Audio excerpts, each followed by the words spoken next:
చేయడానికి సిద్ధపడి ఉన్నారు. సమయాన్ని అమ్మగారికి ఇద్దాము. అమ్మగారు వందనాలండి.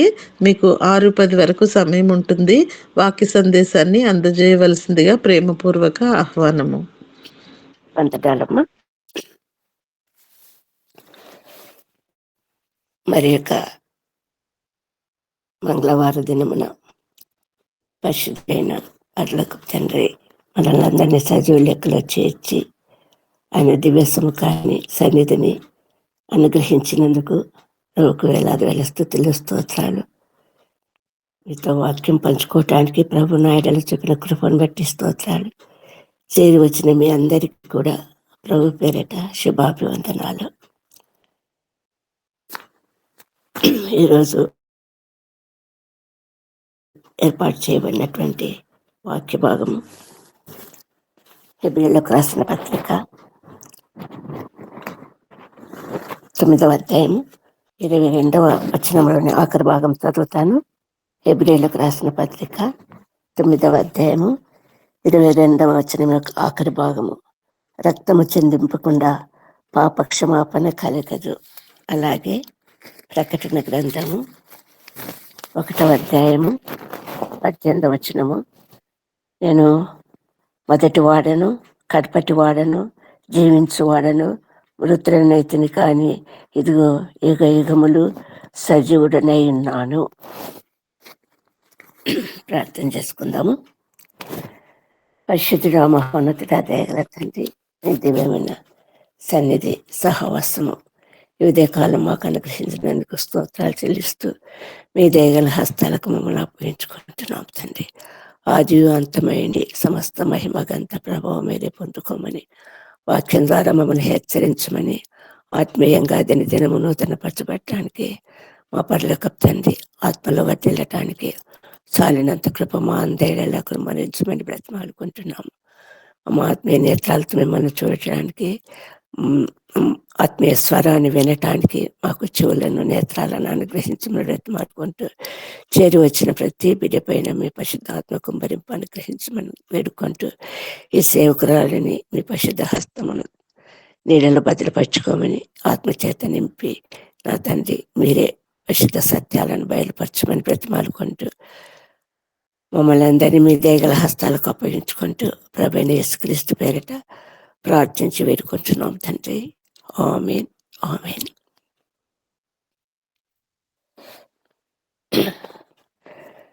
ప్రభు కృప వలన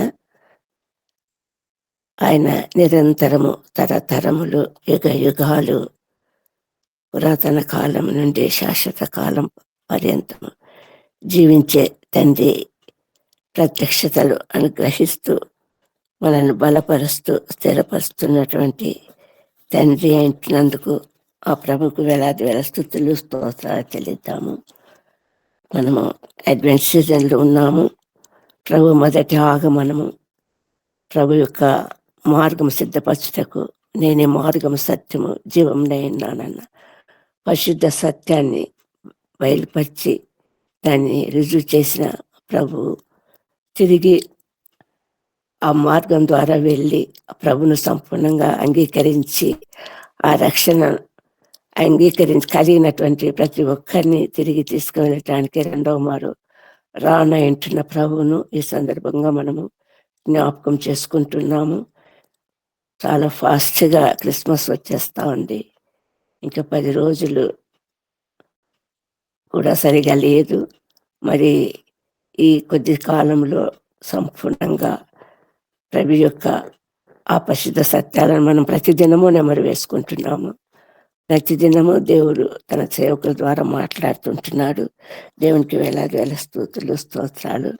మరి ఈరోజు ప్రభు మాతో మాట్లాడనైనటువంటి అంశంగా ప్రభు అనాది కాలం నుండి, అంటే పురాతన కాలం నుండి శాశ్వత కాలం వరకు ప్రభు ప్రత్యక్షత వలన మహిమపరచబడుతుండగా ఆ ప్రత్యక్షత వలన మనము పొందుకొంటున్నటువంటి సంపూర్ణమైనటువంటి ఆశీర్వాదాలు దేవుడు మనల్ని సమృద్ధిగా అనుగ్రహించుగాక. ప్రభు నిరంతరము, తరతరము, యుగ యుగాలు జగాలు ఏలే ప్రభు ఏంటుండగా ఆ పరిశుద్ధ సత్యము మనకు వేదాలలో కూడా కనిపిస్తూ ఉంది. వేదాలు అన్నటివి జ్ఞానంతో కూడినటువంటివి. ఈ వేదాలు 4 ఉన్నాయి. ఋగ్వేదము, యజుర్వేదము, సామవేదము, అథర్వణ వేదం అని. మరి ఈ వేదాలలో ప్రభువు ఆ కాలం నాటి, ఆ పురాతన కాలం నాటి మహర్షులకు, ఋషులకు కూడా కనపరిచినటువంటి వాస్తవము మనకి ఇక్కడ తెలియజేయబడుతూ ఉంది.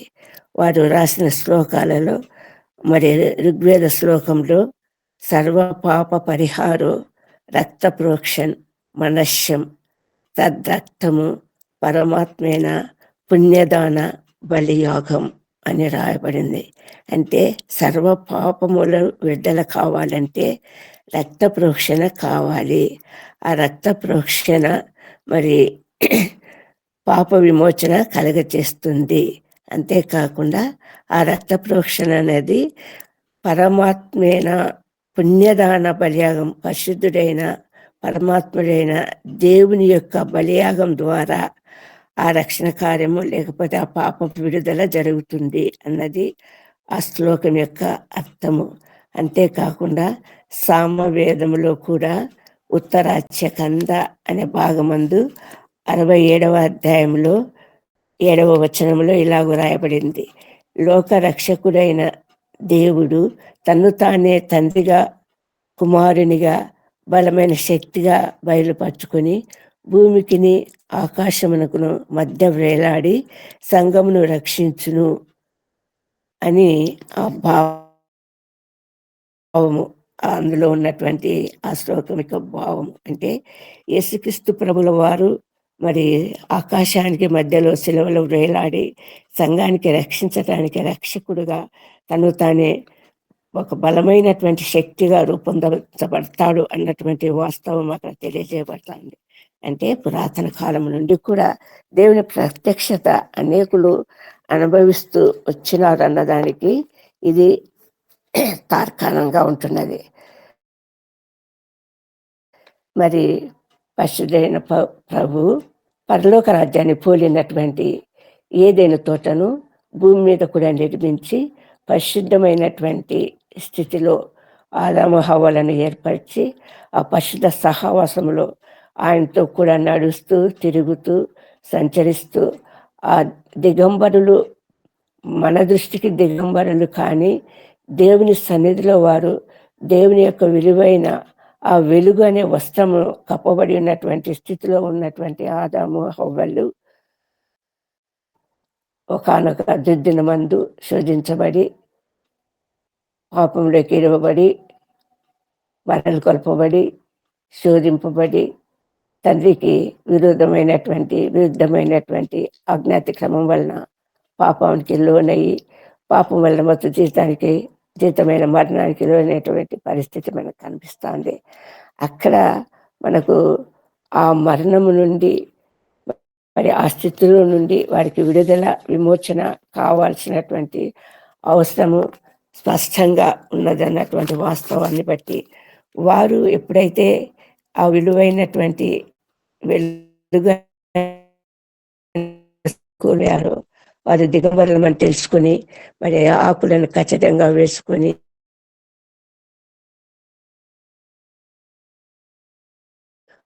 మరి పాపంలో వారు ఎప్పుడు కూడా చీకటి పెంచుతారు, రహస్య స్థలాలను వెతుక్కుంటారు, దాగుకొని అందరి ఎదుట పడైనటువంటి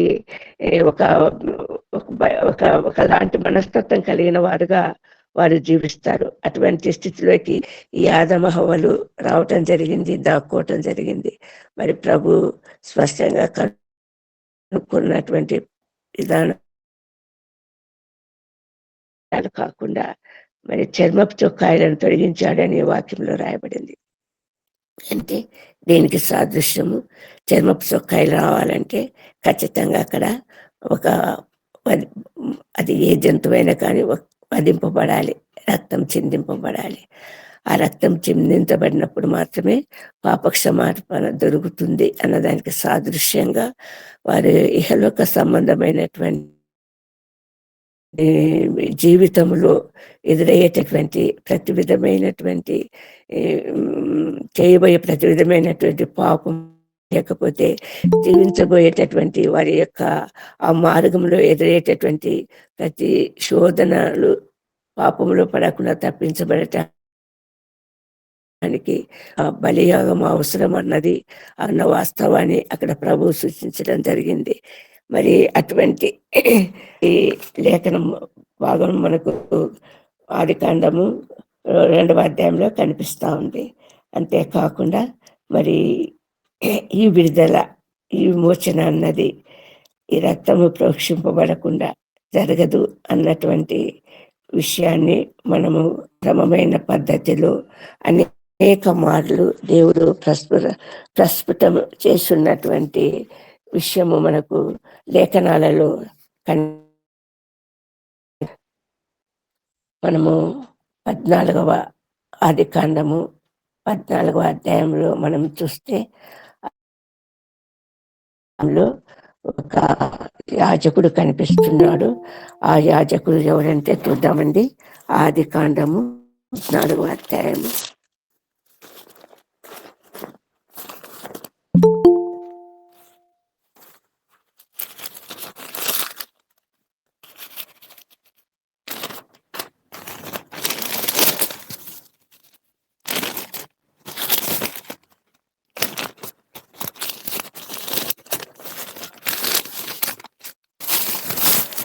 బైబిల్ బాగా పాతగా ఏంటి పేపర్ రావటం లేదు.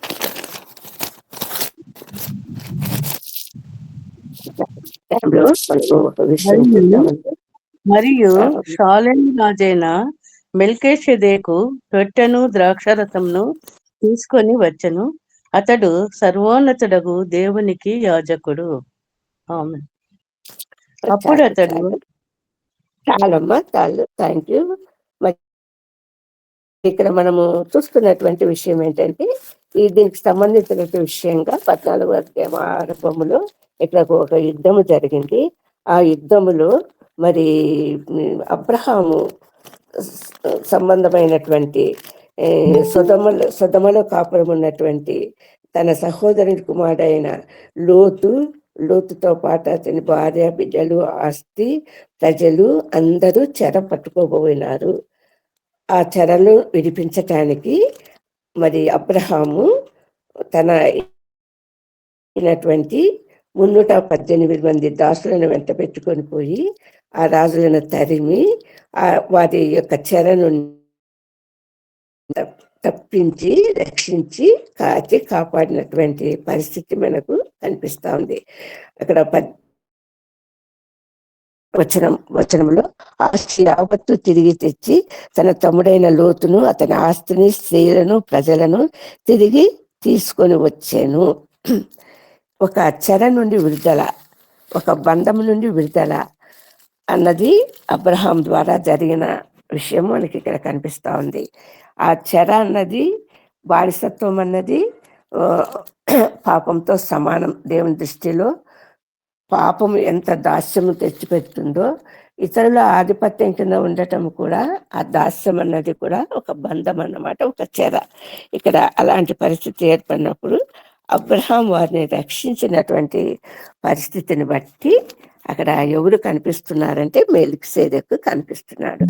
మరి సంపూర్ణంగా అలసిపోయినటువంటి అబ్రహాముకు సేద తీర్చడానికి మెల్కీసెదెకు కనిపిస్తున్నాడు. ఏం చేశాడు మెల్కీసెదెకు? ఆశీర్వదించి అతనికి ఏమిస్తుంటున్నాడు? మెల్కీసెదెకు ఆశీర్వదించి అతనికి ద్రాక్షరసము, ఆహారం ఇవ్వటమే కాకుండా సర్వోన్నతుడు దేవునికి యాజకుడు. ఎవరి మెల్కీసెదెకు అంటే సర్వోన్నతుడైన దేవునికి యాజకుడు. అప్పుడు అతను ఆశీర్వదించి ఏం చెప్తున్నాడు చూడండి, ఆకాశమును భూమికిని కత్తెను సర్వోన్నతుడైన దేవుని వలన అబ్రహాము ఆశీర్వదింపబడగా అని చెప్తూ మరి ఆ రక్షించినటువంటి విధానం చూస్తుంటున్నాము. ఆ మెల్కీసెదెకుకు అబ్రహాము 10వ వంతు తను కొల్లగొట్టిన తనకు సమృద్ధి ఉంది, ఆస్తి సమృద్ధి కలిగినటువంటి అబ్రహాము ఆ చెర నుండి విడిపించబడినప్పుడు వారిని జయించి తెచ్చినటువంటి ఆ ఆస్తిలో 10వ వంతు మరి మెల్కీసెదెకుకు అప్పగించినట్లు తెలియబడుతుంది. మరి ఆ సొదొమ రాజు ధనము కొల్లగొట్టిన ధనం అంతా తీసుకోమన్నప్పుడు ఏమాత్రము అంగీకరించలేని అబ్రహాము అది దేవుని వల్ల నుండి వచ్చే ఆశీర్వాదం తప్ప మరి ఇతరుల నుండి వచ్చే ఆశీర్వాదం నాకు అవసరం లేదు అన్నటువంటి ప్రస్ఫుటమైన సాక్ష్యం అక్కడ కనిపిస్తా ఉంది. ఇక్కడ మనము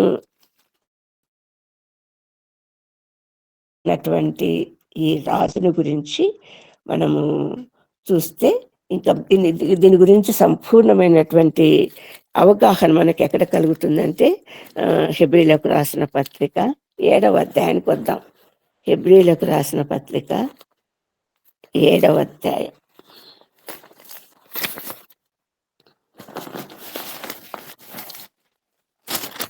మొదటి వచనము నుండి కూడా చాలా స్పష్టమైనటువంటి విశదీకరణ నాకు జరుగుతూ ఉంది. హెబ్రీలకు రాసిన పత్రిక 7వ అధ్యాయం చూడండి, చదవండమ్మా. రాజులను సంహారం చేసి తిరిగి వచ్చుచున్న అబ్రహామును ఎవడు కలుసుకొని అతనిని ఆశీర్వదించును, ఎవనికి అబ్రహాము అన్నిటిలో 10వ వంతు ఇచ్చును, ఆ షాలేము రాజును మహోన్నతుడగు దేవుని యాజకుడునైన మెల్కీషెదెకు నిరంతరము యాజకుడుగా ఉన్నాడు. అతని పేరుకు మొదటి నీతికి రాజనియు తరువాత సమాధానపు రాజనియు అర్థమిచ్చినట్టి సాలేము రాజని అర్థము. అతడు తండ్రి లేనివాడును తల్లి లేనివాడును వంశావళి లేనివాడును జీవిత కాలమునకు ఆది అయినను జీవనమునకు అంతమైనను లేనివాడునయ్యుండి దేవుని కుమారుని పోలియున్నాడు. ఆమేన్. మరి ఇక్కడ లేఖనాలలో రాయబడినటువంటి అంశాన్ని మనం చూస్తే అక్కడి విషయాన్ని ఇక్కడ ప్రస్తావిస్తూ ఆ రాజును సంహారం చేసి తిరిగి వచ్చుతున్న అబ్రహాము ఆశీర్వదించిన ఆ మెల్కీసెదెకుని ఇక్కడ చూపిస్తూ ఇక్కడ కనపరుస్తున్నటువంటి విషయం ఏంటంటే అబ్రహాం అతని ఏ మెల్కీసెదెకు దశమ భాగం ఇచ్చాడో ఆ షాలేము రాజు మహోన్నతుడు దేవుని యాజకుడు నేను మెల్కీసెదెకు నిరంతరము యాజకుడై ఉన్నాడు. ఇందులో ఉన్నటువంటి పరమార్థం ఏంటంటే ఈ షాలేము రాజు ఈ మెల్కీసెదెకు ఆనాడు అబ్రహామును రాజులతో పోరాడి వచ్చినప్పుడు ప్రత్యక్షమైనటువంటి ఆ మెల్కీసెదెకు తల్లి లేనివాడు వంశావళి లేనివాడు అన్నటువంటి ఒక సత్యాన్ని ఇక్కడ బయలుపరుస్తుంటుండగా ఆ సత్యం ఏంటంటే దేవుడు అనేక మార్లు అనేక విధాలుగా అనేక రీతులుగా ప్రత్యక్షపరుచుకున్నటువంటి విధానంలోనే అప్పటి కాలంలో అక్కడ పరిపాలించే నిమ్రోద్ అనేటటువంటి ఒక గొప్ప రాజు, చాలా పరాక్రమశాలి, వేటకాడు, చాలా ఒకలాంటి నియంత అటువంటి రాజు మనకు ఇక్కడ కనిపిస్తున్నాడు. అది కూడా ఎక్కడ కనిపిస్తుంది, మనం చూస్తున్నటువంటి ఆ వాక్య భాగంలోనే మనకి ఎక్కడ కనిపించాడు, ఆది కాండములో మనం చూస్తున్నాం కదా. ఆ వంశావళిలో ఉన్నటువంటి ఆ నిమ్రోదు ఎవరికి అంటే నోవహుకు, జల ప్రళయం నుండి రక్షింపబడినటువంటి నోవహు మణిమనుడు కూషు కుమారుడు, అతని కుమారుడైన కూషు కుమారుడు ఈ నిమ్రోదు చాలా నియంతగా దేవునికి వ్యతిరేకంగా అప్పుడు బాబేలు గోపురాన్ని కట్టించటానికి ప్రయత్నించినటువంటి ఒక గొప్ప ఇదిగా దేవునికి అవిధేయత చూపించినటువంటి వాడుగా ఉన్నటువంటి ఈ నిమ్రోదు యొక్క ఆ పట్టణం అంతా కూడా మొత్తము విగ్రహారాధన, దేవుణ్ణి మర్చిపోయినటువంటి స్థితి, దేవునికి దూరంగా జీవిస్తున్నటువంటి ఆ స్థితిలో ఉన్నటువంటి ఆ పట్టణానికి దేవుడే ఎలాగా ఆ ఉద్దేశం కలిగి ఉన్నటువంటి ఆ దేవుడే దిగి వచ్చినటువంటి స్థితి. ఆ పట్టణము షాలేము పట్టణము. ఆ షాలేము పట్టణానికి ఈ మెలిసెదెకు రాజు. ఆ షాలేము పట్టణానికి పైన దాని కింది భాగమున ఇది మోరియా కొండ మీద కింది భాగంలో ఈ షాలేం పట్టణం ఉంటుంది. అక్కడ అబ్రహాము ఇస్సాకును బలి ఇచ్చినటువంటి ఆ పర్వతము. అక్కడ అబ్రహాం సెలవిచ్చినటువంటి మాట ఏంటంటే, యెహోవా ఈరే, కొడుకు ఇస్సాకు బలి పశువు ఏది అని తండ్రిని అడిగినప్పుడు యెహోవా ఈరే అంటే యెహోవా చూసుకుంటాడు అని. ఆ ఈరేను ఈ షాలేమును కట్టించి యెరూషలేము పట్టణంగా తర్వాత పిలువబడింది. ఆ యెరూషలేము పట్టణానికి అప్పుడు ఆ షాలేము రాజు ప్రభు ప్రత్యక్షత పరచబడినటువంటి. ఎందుకు అది స్పష్టం మనకి ఎక్కడ తల్లి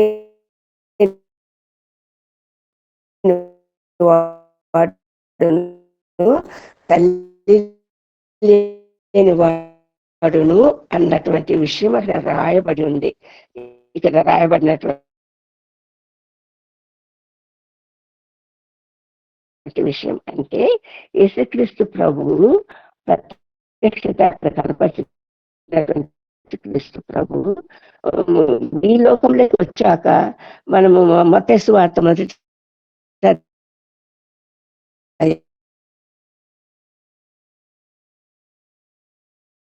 సమయంలో ఆ పట్టణాన్ని రాజు వెళ్ళాడు అన్నటువంటి ఒక సత్యము తెలియజేయబడతా ఉంది. ఆ షాలేం రాజే ఇప్పుడు ఇక్కడ మానవ రీతిగా పుట్టించినటువంటి యేసుక్రీస్తు ప్రభువుకు సాదృశ్యంగా ఉన్నది. ఆ మెలికిసేదు క్రమము చొప్పుననే యేసుక్రీస్తు ప్రభువు గురించినటువంటి లేఖన భాగాలలో అనేక మార్లు చెప్పబడినటువంటి విషయం ఏంటంటే, మెలికిసేదకు క్రమంలో యాజకుడు అయినటువంటి యేసుక్రీస్తు ప్రభు ప్రధాన యాజకుడు. యేసుక్రీస్తు ప్రభు ఫిజికల్ బాండ్ లేకపోయినప్పటికీ ఆయనకు వంశావళి ఉంది. ఆ వంశావళి కలిగినటువంటి యేసుక్రీస్తు ప్రభు మెలికిసేదు క్రమంలో యాజకుడు అవుతున్నాడు. కానీ అహరోను వంశం లేకపోతే లేవీయుల వంశం ద్వారా వచ్చేటటువంటి యాజకత్వము ఆ వారు ఏ రోజైనా చనిపోయేవారే. అది నిరంతరం యాజకుడై ఉండటానికి వీల్లేదు. వాళ్ళు మనుషుల రూపంలో మనుషులు కాబట్టి, ఇక్కడ ప్రభువు సజీవుడైనటువంటి దేవుని కుమారుడు కాబట్టి ఆయన నిరంతరము యుగ యుగాలు తరతరాలు జీవించేవాడుగా ఉంటున్నాడు. కాబట్టి ఆ ప్రభువును గురించినటువంటి వర్తమానంలో ఇక్కడ మనకు రాయబడింది. చూడండి 5వ అధ్యాయంలో కూడా అదే హెబ్రీయులకు పత్రిక 5వ అధ్యాయంలో కూడా ఏమని రాయబడింది చూడండి. 6వ వచనం ప్రకారం చూడండి. 6వ వచనము, ఆ ప్రకారమే నీవు మెల్కీసెదెకు యొక్క క్రమము నిరంతరము యాజకుడివై ఉన్నావు, యాజకుడివై ఉంటున్నావు అని స్పష్టీకరించబడింది. కాబట్టి నీవు నా కుమారుడవు, నేడు నిన్ను కంటిని ఆయనతో చెప్పిన వారే ఆయనను మహిమపరచెను. అంటే ప్రభువుని గురించినటువంటి యేసుక్రీస్తు ప్రభువుని గురించినటువంటి వర్తమానంలో క్రీస్తు కూడా ప్రధాన యాజకుటగుటకు తన్ను తానే మహిమపరచుకొనలేదు. కానీ తను తాను మహిమపరచుకొనలేదు, తండ్రి అయిన దేవుడు మహిమపరుస్తూ నువ్వు నా కుమారుడవు, నేను నిన్ను కన్నాను అని చెప్తూ దాని ప్రకారము నువ్వు నిరంతరము మెల్కీసెదెకు యొక్క క్రమంలో యాజకుడు అయినావు అని అన్నటువంటి వాక్యము లేఖనం మనకు కనిపిస్తుంది. అలాగే మనము 6వ అధ్యాయము ఆఖరి వచనం కూడా చూడండి. 6వ అధ్యాయము, నిరంతరము మెల్కీసెదెకు క్రమము చొప్పున ప్రధాన యాజకుడైన యేసు అందులోనికి మనకంటే ముందుగా మన పక్షమున ప్రవేశించెను. ఆమేన్. కాబట్టి యేసుక్రీస్తు ప్రభు మెల్కీసెదెకు క్రమంలో భూమి మీదకి వచ్చిన తర్వాత యాజకుడైనటువంటి గొప్ప ఆధిక్యత ప్రభు కనపరుస్తూ ఆ ప్రభు యొక్క ప్రత్యక్షతను ఆదికాండము 14వ అధ్యాయంలో ఆ మెల్కీసెదెకు రూపంలో మనకు చూపిస్తుంటున్నాడు. అంటే మెల్కిసెదెకు అన్నది మరి యేసుక్రీస్తు ప్రభు అయి ఉంటున్నాడు. యేసుక్రీస్తు ప్రభు అయి ఉంటున్నటువంటి ఈ మెల్కిసెదెకు మరి రక్త ప్రోక్షణ ద్వారా తప్ప పాప క్షమాపణ కలగలేదు. యేసుక్రీస్తు ప్రభు ఈ లోకంలోకి ఎందుకు వచ్చాడు? మనందరికీ తెలిసినటువంటి వాస్తవం కదా. పాపులను రక్షించటకు క్రీస్తు యేసు లోకానికి వచ్చాడు. ఆ రోజు మొట్టమొదట తెలియజేయబడినటువంటి సంతోషకరమైన వర్తమానం ఏంటి? ప్రజలందరికీ కలుగు మహా సంతోషకరమైన వర్తమానం ఏంటి? దావీదు పట్టణంలో నేడు మీకు రక్షకుడు పుట్టి ఉన్నాడు. ఆ రక్షకుడుగా క్రీస్తు ప్రభు ఈ లోకంలోకి అవతరించుంటున్నాడు. ఆ రక్షకుడుగా పుట్టిన ప్రభువు అందరి పాపముల నిమిత్తము ఆ చెర నుండి, ఆ బంధకాల నుండి విడిపించటానికి ఖచ్చితంగా రక్త ప్రోక్షణ అవసరము. ప్రభు తన రక్తం చిందించాల్సినటువంటి ఆవశ్యకత అక్కడ ఉంది. కాబట్టి ప్రభు ఈ లోకంలో జీవించే సమయంలో ఆ 3.5 కాలంలో ప్రజల మధ్య తన యొక్క సంపూర్ణమైనటువంటి వర్తమానాన్ని బోధన అందజేస్తూ తన కార్యాన్ని పూర్తి చేసుకోవటానికి ఈ లోకంలోకి వచ్చినటువంటి వాస్తవికత. మరి దీని సందర్భంగా మనం చూస్తే ఈ ప్రత్యక్షతను ఎక్కడ ప్రభువును, యేసుక్రీస్తు ప్రభువును ప్రత్యక్షపరిచేటటువంటి అంశంగా మనం ఎక్కడ చూస్తుంటున్నాము? నిర్గమకాండంలో చూస్తుంటున్నాము. ఏ సందర్భంలో చూస్తుంటున్నాము? మోషేను ఏర్పరచుకున్నాడు ఒక యాజకుడిగా ప్రభు ఏర్పరచుకుంటున్నాడు, నాయకుడిగా ప్రభు ఏర్పరచుకుని ఉంటున్నాడు. ఆ మోషే ద్వారా వారికి విడుదల కలిగ చేయాలని, ఐగుప్తు చెర నుండి వెలుపలికి రప్పించాలని ప్రభు యొక్క సంకల్పమై ఉంటుండగా ఆ సందర్భంగా ఐగుప్తును విడిచవలసినటువంటి దినం వచ్చినప్పుడు అక్కడ ఏమి చేయబడింది? పస్కా ఆచరింపబడింది. పస్కా పండుగ జరిపించబడింది. పస్కా విందులు అందరూ కూడా భుజించినట్లు రాయబడింది. అక్కడ కూడా ఎవరికి విడుదల కలిగింది? ప్రభు ఖచ్చితంగా ఆజ్ఞాపించినది ఏంటంటే పస్కా పశువును వధించాక ఆ రక్తాన్ని ప్రతి గృహం యొక్క, ఇశ్రాయేలీయుల ప్రతి గృహం యొక్క కమ్మి మీద ఆ రక్తము ప్రోక్షింపబడాలి. అందులో ఉన్నటువంటి ఆ గృహంలో ఉన్నటువంటి జంతువైనా మనిషికి అయినా కూడా ఆ రక్త ప్రోక్షణ వలన మరి సంపూర్ణమైనటువంటి రక్షణ ఉంటుంది. ఎవరి గృహం వెలుపలికి వచ్చినా సంహార దూతకుని చేతిలో సంహరింపబడవచ్చు. కాబట్టి ఆ రక్త ప్రోక్షణ కలిగినటువంటి ఆ గృహాలలో మాత్రమే ఇశ్రాయేలీయులందరూ వాళ్ళ గృహాలలో ఉండిపోయారు. మరి మొత్తం ఐగుప్తు జనం అంతా కూడా వారి యొక్క జ్యేష్ఠ కుమారులంతా కూడా మరి సంహారదూత చేత వధింపబడినటువంటి వాస్తవికత మనకు తెలుసు. తర్వాత ఆ పస్కాను భుజించమన్నాడు. ప్రభు త్వరగా నడుము కట్టుకొని, కాళ్ళకు చెప్పులు తొడుక్కొని, మరి కర్ర చేత పట్టుకొని వేగంగా భుజిస్తూ సంపూర్ణంగా విందు భోజనం అయినాక, పస్కా విందు భోజనం ముగించినాక వారికి విడుదల కలిగింది, వెలుపలికి రప్పించబడ్డటువంటి వాస్తవికత. అదే పస్కా బలి పశువుగా క్రీస్తు యేసు ప్రభువు అక్కడ ప్రత్యక్షపరచబడినటువంటి ఒక గొర్రెపిల్ల వధ జరిగింది. ఆ గొర్రెపిల్ల వధకు ప్రత్యక్షంగా ఈ క్రీస్తు ప్రభు ఈ లోకంలోకి వచ్చినాక సంపూర్ణంగా పస్కా బలి పశువు అయి ఉంటున్నాడు. అనేక శ్రమలకు గురి అయినటువంటి ప్రభు, మరి నిందలు మోసినటువంటి ప్రభు, సంపూర్ణంగా అవమానపరచబడినటువంటి ప్రభు, కించపరిచినటువంటి ప్రభు, దూషింపబడినటువంటి ప్రభు, మరి ములకిరీటం ధరించినటువంటి ప్రభు, సంపూర్ణమైనటువంటి విడుదల విమోచన నిమిత్తము ప్రజలందరి కోసము మరి తను తాను అపరాధ పాప పరిహారార్థ బలిగా ఒక నిష్కలంకమైన గొర్రెపిల్ల ఎలా అవసరమో అలాగా లోక పాపములు మోసుకొని పోవు దేవుని గొర్రెపిల్లగా దేవుడు యేసుక్రీస్తు ప్రభు ఈ లోకంలోనికి రావటము, మరి పస్కా బలి పశువు అయినటువంటి వాస్తవికత లేఖనాల ద్వారా మనకు తెలియజేయబడతా ఉంది. ఎవరైతే ఆ బలి పశువు, ఆ చిందించబడిన రక్తము, ఆ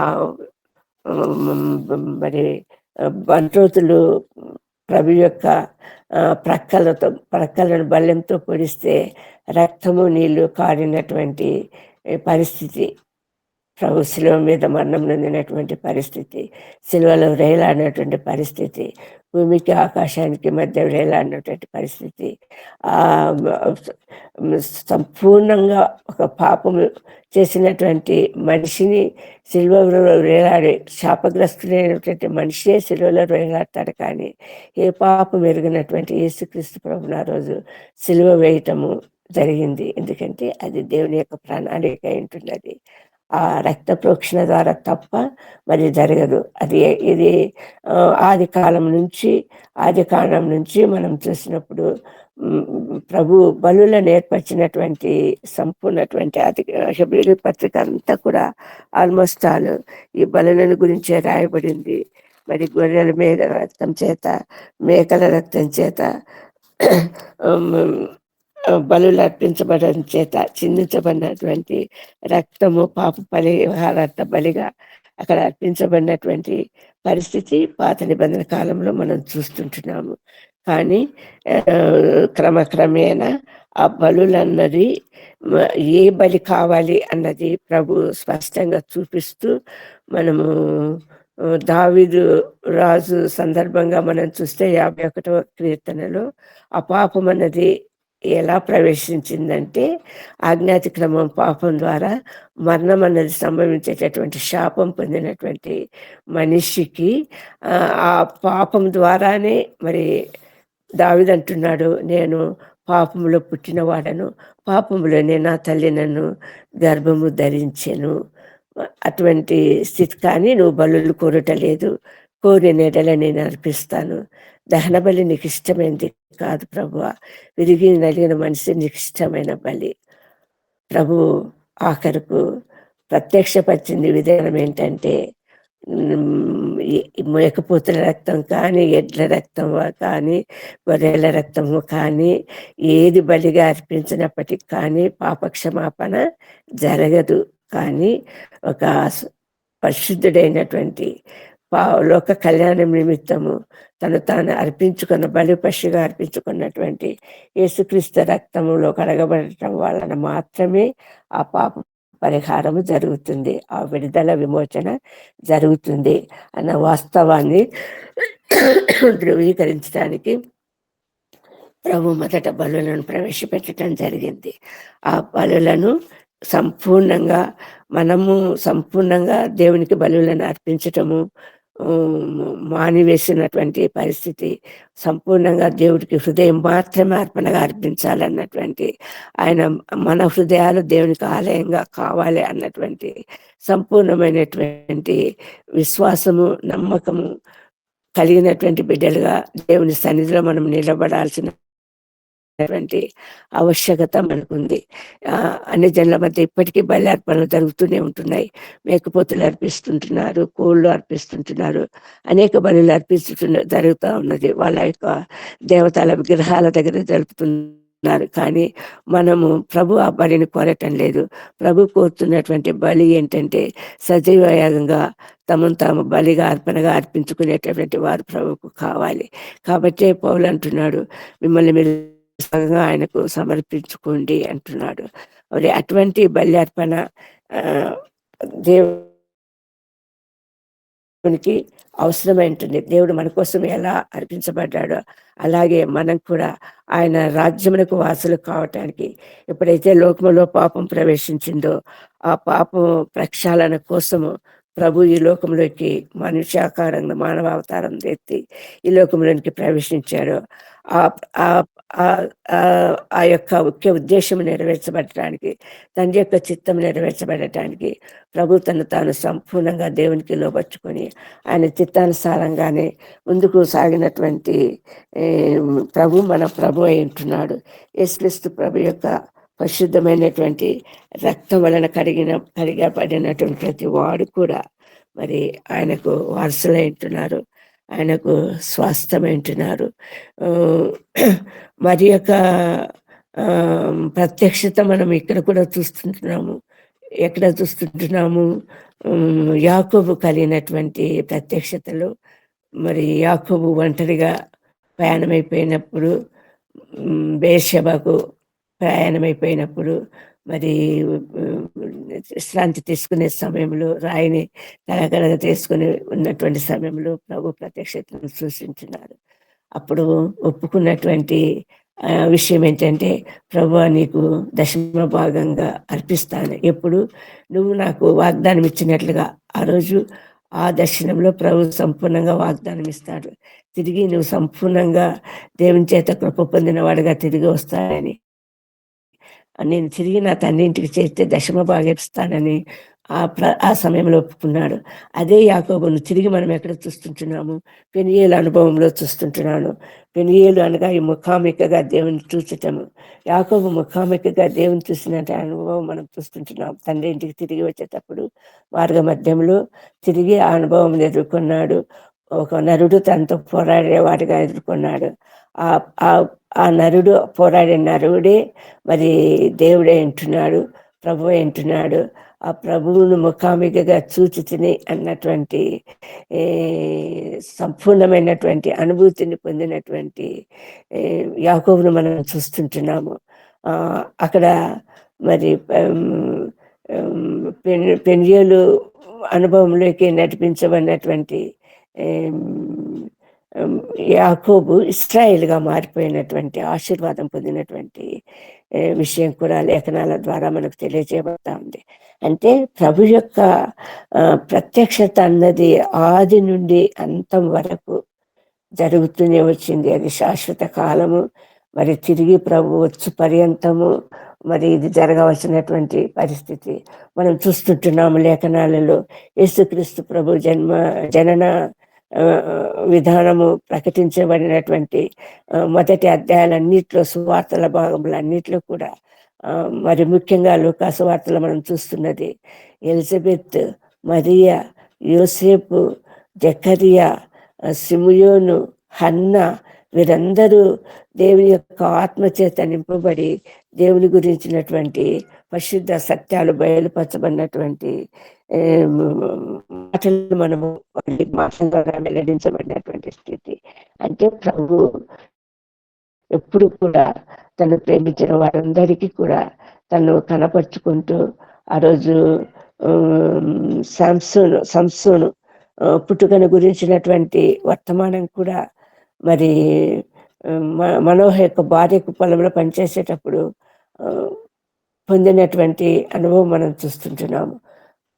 ప్రభు యొక్క ముఖ్య ఉద్దేశము, చిత్తము ఈ లోకంలోనికి మనిషి రీతిగా రావటానికి వాక్యమే శరీరధారి, వాక్యమే దేవుడే ఇంటేను, ఆ వాక్యమే మన మధ్య నివసించాను, ఆ వాక్యమే శరీరధారి మన మధ్యకు వచ్చాను. ఆయనే ప్రభు అయిన యేసుక్రీస్తు. ఆ వాక్యం ద్వారానే మరి ప్రభు మనతో మాట్లాడే ప్రతి మాట కూడా అంగీకారానికి యోగ్యమై ఉంటున్నది. తండ్రి లోకాన్ని ఎంతో ప్రేమించాడు కాబట్టి తను ప్రేమించిన వారి రక్షణార్థము తన అద్వితీయ కుమారంగా యేసుక్రీస్తును పంపినందువలన ఆ యేసుక్రీస్తు అంగీకరించిన ప్రతి వారికి పాప విమోచన, విడుదల, మరి దేవుడు అనుగ్రహించే వారసత్వం, దేవుని బిడ్డలుగా, దేవుని కుమారులుగా అంగీకరింపబడేటటువంటి వారసులుగా, స్వాస్థ్యంగా చేయబడేటటువంటి శ్రేష్టమైనటువంటి ఆశీర్వాదము పొందేటటువంటి విషయంగా మనం చూస్తుంటున్నాం. కాబట్టి దేవుని గురించినటువంటి అనేక సత్యములలో మనం మొదట చూసినటువంటి ఆ షాలెము రాజు అయినటువంటి ఆ మెల్కీసెదెకు ఆహారాన్ని, ద్రాక్ష రసాన్ని అక్కడే ఇవ్వటం ద్వారా అక్కడ ప్రత్యక్షపరిచినటువంటి విషయం ఏంటంటే, యేసుక్రీస్తు ప్రభు అనేవాడు మరి శరీరధారి వచ్చినప్పుడు ఆ శరీరము నలగబట్టబడిన ఆ శరీరము మరి ప్రాణకోటికి అంటే మనుషుల కోసం వచ్చినటువంటి ఆ ప్రభువుకు ఆహారంగాను, మరి ఆయన చిందించినటువంటి రక్తము ద్రాక్షారసంగాను ఇవ్వబడుతుంది. ఇప్పుడు మనము ప్రతినిత్యము ప్రభువుని గురించినటువంటి సంస్కరణ, ప్రభురాత్రి భోజన సంస్కరణలో మనం తీసుకుంటున్నటువంటి ఆ రొట్టె, మనం తీసుకుంటున్నటువంటి ఆ ద్రాక్షరసము ప్రభు యొక్క శరీరానికి, రక్తానికి గుర్తయి ఉంటున్నవి. ఎందుకంటే అది అనిత్యము అది ఆచరింపబడాలి. అనునిత్యము ఆ ప్రభువులో మనం జీవించాలంటే ఆయనే మనకు ఆహారం కావాలి. ఆయన రక్తమే మనకు పానీయం కావాలి.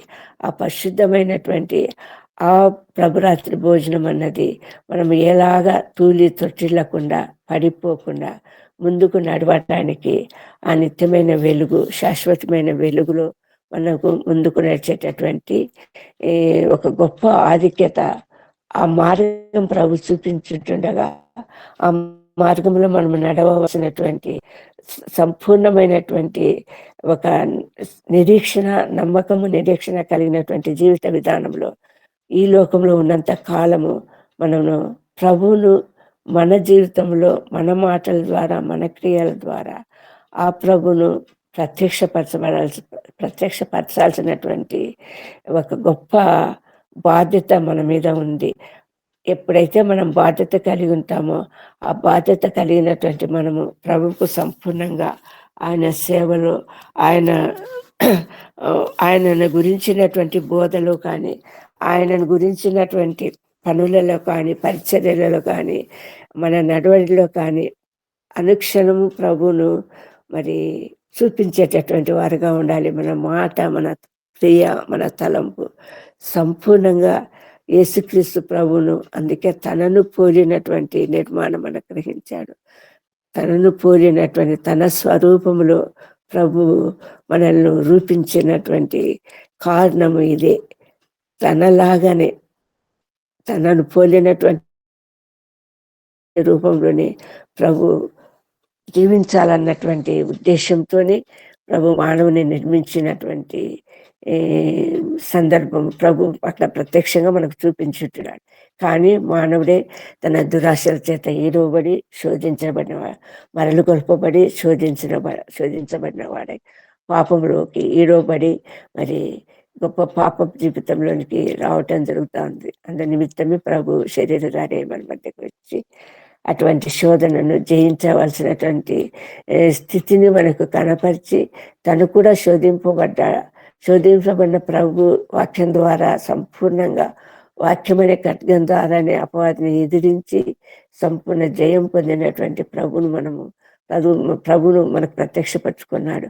మన జీవితంలో కూడా ప్రతి శోధనను రెండంచులు వాడగలిగిన ఖడ్గమైనటువంటి ప్రభు వాక్యం వలననే మరి ఎదుర్కొంటూ ఈ అంధకార సంబంధమైనటువంటి అధికారులు మరి మన ఆ దురాత్మల సమూహం ఏంటుండగా ఆ చీకట్లోనికి మనల్ని ఏడవబడేటటువంటి శోధనలు కలిగిస్తుండగా అటువంటి వాటన్నిటిని ఎదుర్కొనగలిగినటువంటి సామర్థ్యము పొందాలి అంటే ప్రభువులో మనం జీవించాలి, ప్రభుత్వం మనము ఉండాలి, ప్రభుత్వం మనం నడవాలి, ప్రభు యొక్క స్వరము ప్రతి అనుక్షణము వినగలిగినటువంటి చెవులు కలిగిన వారంగా ఉండాలి. ఆయన యొక్క ప్రతి మాటను, ప్రతి ఆజ్ఞను సంపూర్ణంగా పాటించే వారంగా ఉండాలి. ఆయనను సంపూర్ణంగా ఆయనకు లోబడినట్టు వారంగా ఉండాలి. ఈ హెబ్రీయులకు రాసినటువంటి ఈ పత్రికలో పౌలు సంపూర్ణంగా ప్రభువును మరి అటువంటి స్థితిలో ఉన్నటువంటి ప్రభువును మనకు చేస్తూ ఉంటున్నాడు. శ్రేష్టమైనటువంటి అనేకమైనటువంటి వాస్తవాలను, సజీవమైనటువంటి వాస్తవాలను మరి మన ముందు ఉంచబడినటువంటి పత్రిక హెబ్రీయులకు రాసిన పత్రిక. దేవుని కృప వలన ఆయన ప్రతి మనిషిని కొరకు మరణం అనుభవించినట్టుగా మరి ప్రభు ఈ లోకంలోకి పంపించబడ్డాడు. ప్రతి పాపి కొరకు జీవించటానికి, సజీవుల లెక్కలో చేర్చబడటానికి. మరి పాపంలో జీవించినంత కాలము మరి జీవించుతున్న వాటివే కానీ మన మృతులమే. సజీవులం అన్నది ఎప్పుడవుతుందంటే సంపూర్ణంగా పాప విమోచన విడుదల కలిగినప్పుడు మాత్రమే మనకు ఆ సంపూర్ణ సజీవులముగా సంపూర్ణంగా మనము నివసిస్తాం ప్రభువు ఈ లోకంలో ఉంచినప్పుడు. అందుకే మరి యాజకుడై ఉండి అందరి కోసము శరీరధారి అయిన సమయంలో రోదనతో, కన్నీళ్లతో తను తాను మరణం నుండి రక్షింపగలవానికి ప్రార్థనలు, యాచనలు సమర్పించి భయభక్తులు కలిగి ఉందన ఆయన అంగీకరింపబడిన వాక్యంలో రాయబడింది హెబ్రీ పత్రికలో. అలాగే కుమారుడే ఎండి ఆయన పొందిన శ్రమలలో విధేయత నేర్చుకుని అన్నాడు. అందుకే ఆయన సంపూర్ణ సిద్ధి పొందిన వాడై మెల్కీసెదెకు క్రమంలో చేరిన ప్రధాన యాజకుడని దేవుని చేత పిలువబడి మనకు విధేయులైన వారికి అందరికీ నిత్య రక్షకునకు కారకుడాయను అని వాక్యము సెలవిస్తూ ఉంది. కాబట్టి ప్రభునందు ప్రియులారా, ప్రభువును పోలి నడుచుకోవటానికి మనకు ప్రభు మార్గం సరళం చేసినటువంటి ఆ మార్గంలో ముందుకు నడిపించబడి ప్రభును సంపూర్ణంగా మన జీవితంలో ఆయనను పూరి నడవగలిగినటువంటి స్థితిలోనికి మనము ప్రతినిత్యము, అనుక్షణము, అనుదినము మరి గత కాలాన్ని మర్చేసి ముందుకు ఉన్న గురువైపుకు చూచుతూ వేగంగా పరిగెత్తేటువంటి పాదాలు ప్రభు మనకు ఇవ్వటానికి అనుక్షణము ప్రార్థిస్తూ మరి మన ఎదుట ఉంచబడినటువంటి గురి కొరకు వేగంగా ముందుకు సాగటానికి ప్రభు మనందరిలా తన కృపను కుమరించిన కాక. దేవుడి కొద్ది వాక్యమును దీవించి ఆశీర్వదించిన కాక. ఆమేన్. ఆమేన్. ఆమేన్. ఆమేన్. కలువరి ఆగమే లోక కళ్యాణము, సిలువరు ధీరమే పాప పరిహారము. కలువరి ఆగమే లోక కళ్యాణము, సిలువరు ధీరమే పాప పరిహారము. పరిహారము కళ్యాణము, పరిహారమే కళ్యాణము. హల్లెలూయా, ఆమేన్. హల్లెలూయా, హల్లెలూయా, ఆమేన్. హల్లెలూయా. యేసయ్యా, యేసయ్యా, యేసయ్యా, యేసయ్యా, యేసయ్యా, యేసయ్యా, యేసయ్యా, యేసయ్యా. హెబ్రీయులకు రాసిన పత్రిక 13వ అధ్యాయము 12వ వచనం ప్రకారము, కావున యేసు కూడా తన స్వరక్తము చేత ప్రజలను పరిశుద్ధపరచుటకై గవిని వెలుపట శ్రమ పొందెను. సర్వపాప పరిహారో రక్త ప్రోక్షణం ఆవశ్యకం. తదురక్తం పరమాత్మైన పుణ్యదాన బలియాగం. వేదాలలో యుగములకు పూర్వమే దేవుని ప్రత్యక్షత పొందిన ఋషి పుంగవులు, హెబ్రీ పత్రికకారుడు కూడా ఈ వాస్తవమే ప్రకటిస్తున్నాడు. రక్త ప్రోక్షణ జరగకుంటే పాప క్షమాపణ లేదు. ఆది కాలం నుండి ఆది మానవుడు పాపము చేసి పతనవాస్తలో పడిపోయినప్పుడు చర్మపు చుక్కాయలు కుట్టించాడు. ఈ రక్త ప్రోక్షణ ఆది నుండే జరుగుతూ వచ్చింది. మెల్కీసెదెకు క్రమము చొప్పున మన ప్రభుల వారు నిరంతరము యాజకుడై ఉన్నాడు. తల్లి లేని తండ్రి లేని వాడుగా, వంశావళి లేని వాడుగా, షాలేము రాజుగా, సర్వోన్నతుడైన దేవుని ప్రధాన యాజకుడుగా ప్రభుల వారు ఆ యాజక ధర్మము అహరోను వంశస్థులకు ఇవ్వబడింది. శరీరీతిగా లేవి కుమారులకి అహరోను వంశస్థులకి ఇవ్వబడింది. అయితే యూదుల రాజు యేసురాజు షాలేము మెల్కీసెదెకు క్రమము చొప్పున నిరంతరము యాజక ధర్మము. అహరోను యాజకుడు కాబడిన మన ప్రభుల వారు నిరంతరము యాజకుడు. ఆ యాజకుడు రొట్టెను ద్రాక్షరసమును, ప్రభు భోజన సంస్కారమును నేటి వరకు కూడా ఆయన పిల్లలు విశ్వసించిన వారికి నిరంతరము అందుబాటులో ఉన్నది. ఈ రక్తము రొట్టె తీసుకున్నవారే ప్రభులో పాలు పొందుకుంటారు. ఈ రక్తము రొట్టె ప్రభుల వారి శరీరము, ప్రభుల వారి రుధిరధారలు. పొందుకున్న వారే దేవుని పిల్లలు అవుతారు. దేవుడు చక్కగా వాక్యము అందించిన అమ్మగారికి హృదయపూర్వకమైన వందనాలండి. చాలా శ్రేష్టమైన వర్తమానం విన్నాము.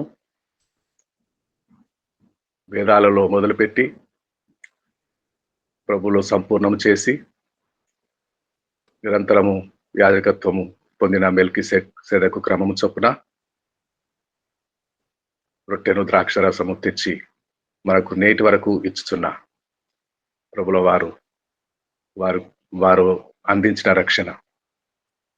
అందించిన రక్షణ, మన ప్రభువు చేత పొందుకున్నాము. రొట్టెను పొందుకున్నాము, ద్రాక్షరసము పొందుకున్నాము. దేవుడు మిమ్మల్ని బహుగా ఆశీర్వదించును గాక. అమ్మా, మీ పరిచర్యను సంపూర్ణంగా సఫలపరచును గాక. గాడ్ బ్లెస్ యూ అమ్మా. ఇప్పుడు జాన్సన్ గారు మన మధ్యలో ఉన్నారు. వారు చిన్న ప్రార్థన చేస్తారు. ఒక మాట వారు నీకే స్తోత్రం ప్రభువానికి వందనాలయ్యా. గొప్ప దేవుడా, మహాదేవుడా, మహాగుణుడ, సర్వోన్నతుడ, సర్వాధికారి నైనా నీకే వేలాది వందనాలు. ఇదిగో నా తండ్రి, నా ప్రియ ప్రభువా, నువ్వు నీతికి రాజు అయ్యున్నావు, సమాధానికి రాజు అయ్యున్నావు అయ్యా. నువ్వు ఇచ్చిన నీతి మార్గంలో మేము నడుచుకుంటూ నువ్వు మా గురించి ఏర్పాటు చేసిన సమాధానం మేము పొందుకోవటానికి నైనా దినదినం నాయన ప్రభా, నీ బిడలుగానే నీ వెలుగు సంబంధాలుగానే ప్రభా మేము బ్రతకటానికి నన్ను జీవించడానికి సహాయం దయచేయండి. దేవానికి వందనాలు అయ్యా. నువ్వు పెట్టిన మాదిరిని ప్రభా, క్రమంను ప్రభానన్నా అయ్యా, మేము నాయన ప్రభా ఈ లోకంలో ఎన్ని ఆటంకాలు వచ్చిన ప్రభా దాన్ని నీ శక్తితోనే జయించే గొప్ప శక్తి, ఆత్మిక అభిషేకం ప్రభునైనా మీట్లో ఉన్న ప్రతి ఒక్కరికి కూడా దయచేయండి. దేవానయనానికి వందనాలు. దైనా నీ వాక్యం వివరించిన దాసులను దీవించండి ప్రభు. ఈ మీటిని నడిపిస్తున్న ప్రభు దాసులను దీవించండి. మీట్లో ఉన్న ప్రతి ఒక్కరిని కూడా దీవించండి. దేవానైనా నేను ఈ దినమంతా కూడా ప్రభా నీకు సాక్షులుగా, నీ బిడలుగా మాత్రమే మేము బ్రతకటానికి, మా కుటుంబాలతో నీకు మహింకరంగా మేము జీవించడానికి నువ్వు మాకు సహాయం చేసి నింపి నడిపించమని నీకే మహిమ, ఘనత, స్తుతులు, స్తోత్రం తెలుపుకుంటున్నాను. యేసు పరిశుద్ధ నామములో స్తుతించి అడిగి వేడుకుంటున్నాను తండ్రి. ఆమేన్.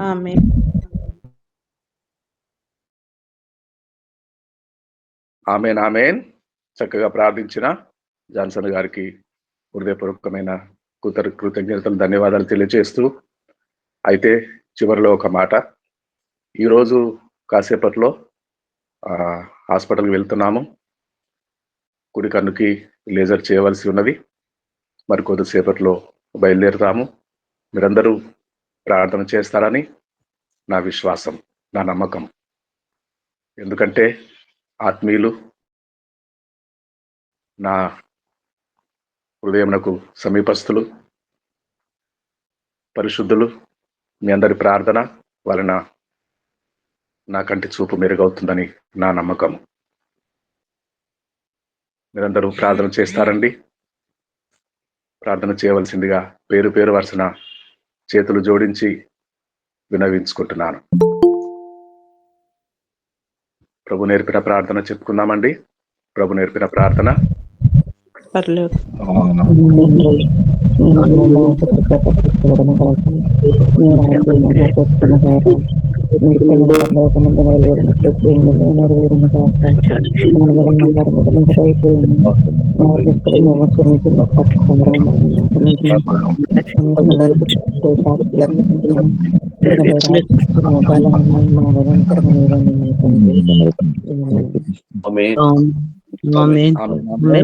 అనుశ్రీ గారు, once again happy wedding anniversary. God bless you.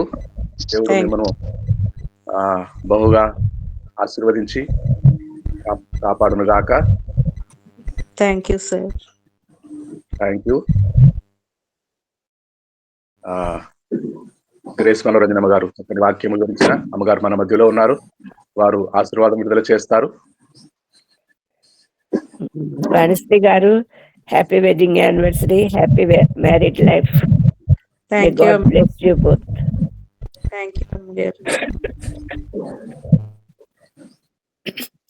మన తండ్రి అయిన దేవుని ప్రేమ, ప్రభువైన యేసుక్రీస్తు కృప, పరిశుద్ధాత్మిక అన్యోన్య సహవాసం ఇప్పుడు ఎల్లప్పుడు సదాకాలము ఈ మీట్లో చేరిన ప్రతి వారికి, వారి కుటుంబాలకు, రాలేని వారికి, వారి కుటుంబాలకు, మరి ఆపరేషన్ నిమిత్తము హాస్పిటల్కి వెళ్ళనట్టున్న ధనరాజు గారికి,